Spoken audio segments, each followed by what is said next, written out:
नमस्कार, ABP live में आपका स्वागत है। मैं हूं नीरज श्रीवास्तव। और अब अगर बात करें चुनाव की तो चुनाव खत्म हो चुका है और शपथ ग्रहण होने जा रहा है। तीसरी बार प्रधानमंत्री नरेंद्र मोदी फिर गद्दी पर बैठने जा रहे हैं। तो लोग हैं हमारे साथ, अलग अलग क्षेत्र के हैं, प्रबंधक हैं, चिकित्सक हैं, तमाम लोग हैं, प्रबुद्ध लोग, और इनसे जान लेंगे क्या लगता है सर। अब तो शपथ ग्रहण होने जा रहा है, लेकिन जिस तरह का चुनाव रहा आप लोगों ने उम्मीद की थी?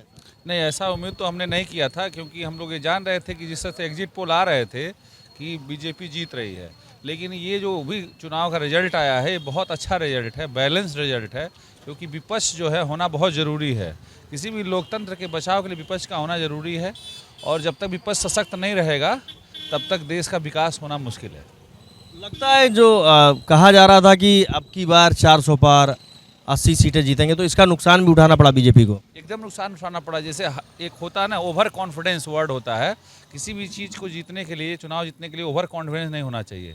रूट लेवल पे वर्क होना चाहिए। ओवर कॉन्फिडेंस में हर बार देखा गया है कि ये साइकिल है, टाइम का पहिया है, जो कि चलता रहता है, और इस टाइम के पहिए को ध्यान में रखते हुए आपको ओवर कॉन्फिडेंस नहीं करना चाहिए। किसी भी सिस्टम में देख लीजिए, जो ओवर कॉन्फिडेंस लोग हुए उनका बर्बादी हुई ज़रूर। अच्छा, अगर कहें जो बीजेपी ने जो फुल मैंडेट की बात की थी, नहीं मिल पाया, तो लगता है जो गठबंधन है कांग्रेस अपनी बात जनता को अच्छे से समझा पाया, या जो घोषणा पत्र था उस पर जनता ने विश्वास किया? देखिए, इस बार कांग्रेस ने अपना जो अभियान चलाया, जो हमको दिखाई दे रहा है कि वो एकदम बैलेंस लेके चले। कोई भी इस बार कोई बयानबाजी गलत नहीं किए लोग, बल्कि इनके हर बार पिछले 2 चुनाव में भाजपा के बनाए रणनीति में कांग्रेस फंसती चली जाती थी। इस बार कांग्रेस के रणनीति में भाजपा फंसती नज़र आ रही थी, और इसीलिए भाजपा के लोग जो भी चुनाव में भाषण दे रहे थे, वो हिंदू मुसलमान पाकिस्तान इस पे वो लोग ज़्यादा केंद्रित किए हुए थे। जबकि कांग्रेस जो है पूरे मुद्दों को, बेरोजगारी, महंगाई, अग्निवीरों के मुद्दे, इन सब मुद्दों को लेकर वो चुनाव में आई, और सबसे बड़ा मुद्दा जो लेके आया वो संविधान की रक्षा करना। और जिस संविधान को राहुल गांधी दिखा रहे थे, सबसे बड़ी ताकत कल संसद भवन में दिखाई दी कि राहुल गांधी ने कल नरेंद्र मोदी को झुका दिया, जब वह संविधान पर बार बार माथा टेक रहे थे। यह है राहुल गांधी की स्ट्रेंथ, ये थी इस बार कांग्रेस की स्ट्रेंथ। अच्छा, अगर बात करें बैलेट से जो वोट पड़ा था, पुरानी पेंशन बहाली भी एक मुद्दा है, चूँकि गोरखपुर में भी हम लोगों ने देखा जो बैलेट से वोट पड़े कर्मचारियों के, तो काफ़ी नाराज़गी दिखी बीजेपी के खिलाफ वोट पड़े का। देखिए, ये एक बहुत पुराना मुद्दा है, और केवल इसी चुनाव में नहीं, अभी विधानसभा का चुनाव हुआ था, उसमें भी बैलेट से कर्मचारियों ने भाजपा के विरुद्ध जाके वोट किया था, और इस बार भी भाजपा के विरुद्ध उन्होंने वोट किया है। तो वो तो एक पुराना मुद्दा है, जो उनका संघर्ष चल रहा है, और वो संघर्ष लगातार चला रहे हैं, और उस व्यवस्था को भी लागू होना चाहिए। जैसे अग्निवीर पर इस समय समीक्षा हो रही है, उसी तरह इस व्यवस्था पर भी एक बार समीक्षा होनी चाहिए। क्या लगता है आपको, कहीं ना कहीं बीजेपी को नुकसान उठाना पड़ा? अपनी जो वो बातें कह रहे थे, पब्लिक को समझा नहीं पाए। बीजेपी को नुकसान इसलिए उठाना पड़ा कि बीजेपी कांग्रेस के बनाए हुए पिच पे चल रही थी। बीजेपी अपना चुनाव अपने मुद्दे पे लड़ी ही नहीं। उत्तर प्रदेश को ही देख लीजिए, उत्तर प्रदेश में बीजेपी अगर केवल कानून व्यवस्था डेवलपमेंट के नाम पे लड़ती तो अच्छा होता, लेकिन यहाँ पे तो बस वहीं हिंदू मुस्लिम और पाकिस्तान, राम मंदिर इस पे लड़ने लगी। अगर यूपी में चुनाव अगर डेवलपमेंट, विकास, कानून व्यवस्था पे लड़ी होती तो इससे बहुत अच्छी पोजीशन रहती है। इसीलिए जो भी नुकसान हुआ इनको 400 पार जो ये कह रहे थे, 400 पार ये मनोवैज्ञानिक दबाव बना रहे थे, इसका भी गलत असर गया। ये अपने मुद्दे पर लड़ते कि हम अगर 320 सीट पाएंगे तो हम एक करेंगे, ये तो बताए नहीं कि 400 सीट पाने के बाद हम क्या लगता है आपको, जो युवा थे उनमें नाराजगी दिख रही थी? पूरी नाराज़गी थी। जब से भाजपा की सरकार प्रदेश में बनी है, सारी भर्तियां जो है या तो कोर्ट में रहती है या पेपर लीक हो जाता है। इसके पहले जो है सपा गवर्नमेंट 69 भर्ती थी, वही थोड़ी भर्तियां जो बाकी रह गई थी इनके काल में हुई, उसके बाद कोई भर्ती नहीं हुई। अच्छा, चलिए, कुछ यूथ भी है, ये जान लेते हैं, क्या युवाओं में नाराजगी थी सरकार को लेकर, या क्या वजह थी जो सीटों की कमी जो है देखने को? सरकार की कुछ गलत नीतियाँ, जैसे अग्निवीर का आना। अब जैसे युवा एनसीसी 3 साल कर रहे हैं, उसके बाद फिर 4 साल, उसके बाद उनका कैरियर का कुछ बच नहीं रहा है। तो मेन कारण वही है, और सबसे बड़ी बात यह है कि रोजगार का न निकल पाना। पेपर लीक का कुछ असर पड़ा है? बहुत असर पड़ा है। युवाओं के भविष्य से खिलवाड़ होगा तो देश ही नहीं प्रदेश की सरकार जा सकती है। आने वाले दिनों में 2027 का विधानसभा का चुनाव है और यही नहीं, देश के युवा और प्रदेश के युवा अभी जो 2.5 साल का समय बचा है प्रदेश सरकार का, इनको भी देखेंगे। अगर इनकी भर्तियां नहीं निकालेंगे तो इनको भी देश के प्रदेश के युवा उखाड़ फेंकने का काम करेंगे। जातिवाद के मुद्दे पे चुनाव नहीं होता। देश के युवा प्रदेश के युवा ने दिखा दिया बेरोजगारी हमारे लिए एक बहुत बड़ा मुद्दा है। जब तक बेरोजगारी प्रदेश सरकार दूर नहीं करेगी तो कोई भी सरकार हो, चाहे कोई भी पार्टी की सरकार हो, हमारे देश और प्रदेश के युवा इन लोगों को उखाड़ फेंकने का काम करेंगे। क्या लगता है, आप सहमत हैं?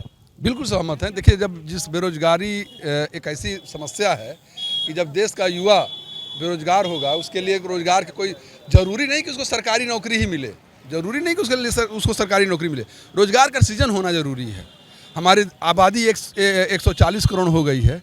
आज एक बहुत बड़ा तबका हमारा यूथ जो है बेरोजगार घूम रहा है, तो ये एक बड़ी समस्या है और आने वाले दिनों में सरकारों को इस पर गंभीरता से विचार करना पड़ेगा।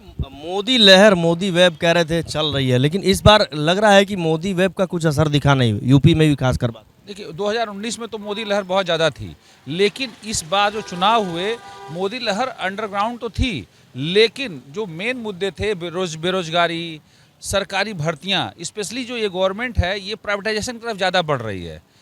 जब तक आप मूलभूत सुविधाएं जैसे शिक्षा हुआ, स्वास्थ्य हुआ, इन सब चीज़ों को आप जब तक गवर्नमेंट सेक्टर में नहीं अच्छे से रखेंगे तब तक चीज़ों को आप आगे नहीं बढ़ा पाएंगे।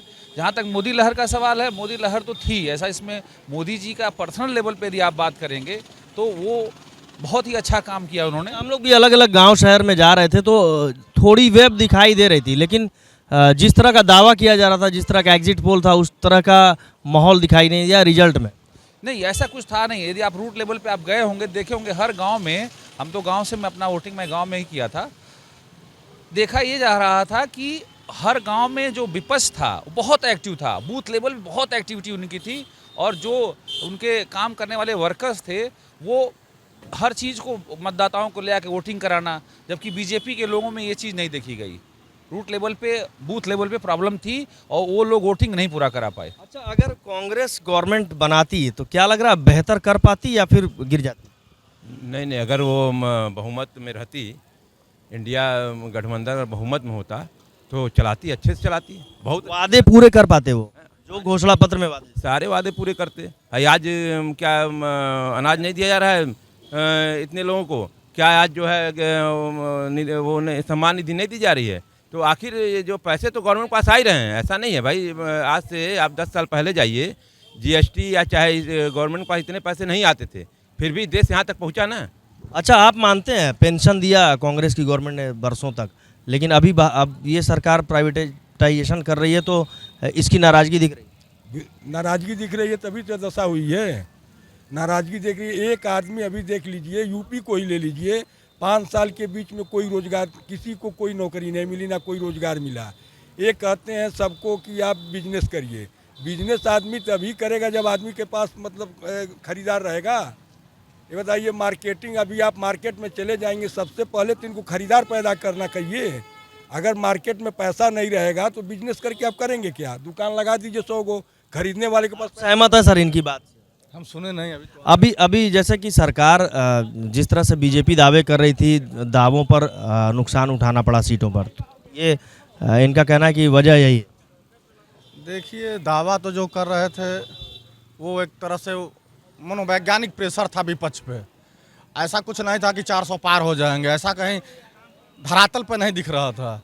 एक उनका अपना नारा था कि हम इस तरह से कहेंगे तो जो विपक्षी हैं वो उनका मनोबल टूटेगा। लेकिन जो नुकसान उठाना पड़ा है उसका प्रमुख कारण ये है कि कहीं ना कहीं युवा और जो तैयारी करने वाले हमारे भाई हैं वो इस सरकार से नाखुश हैं, क्योंकि भर्तियां रेगुलर नहीं हैं।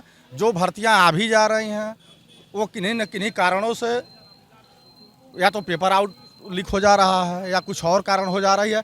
तो एक जो सबसे बड़ा जो इस आज से नहीं अनादि से युवा ही इस देश को, इस समाज को दिशा देता है, परिवर्तन करता है, वो कहीं ना कहीं नाराज दिखा। इस पे मंथन की जरूरत है बीजेपी सरकार तीसरी बार। बिल्कुल मंथन की ज़रूरत है। युवाओं को रोजगार, महंगाई, भ्रष्टाचार। जब ये सरकार कांग्रेस के बाद जब 2014 में माननीय नरेंद्र मोदी जी के नेतृत्व में सरकार आई थी तो सिर्फ और सिर्फ 3 मुद्दा था जहां तक हमको जानकारी है, महंगाई, भ्रष्टाचार और ये क्या रोजगार। और कहीं ना कहीं इन मुद्दों पर सरकार पूरी तरह से कामयाब नहीं हो पाई है। उस पर उसको मंथन करने की ज़रूरत है और आगे सुधार करने की ज़रूरत है। देखिए, यही महंगाई, बेरोजगारी और जो भ्रष्टाचार है, इन मुद्दों पर जो युवा हैं उनकी नाराज़गी झेलनी पड़ी और यही वजह है कि बीजेपी को कई मोर्चों पर मात खानी पड़ी है और इस पर मंथन करने की भी ज़रूरत है। Neeraj Shrivastava, ABP live, Gorakhpur.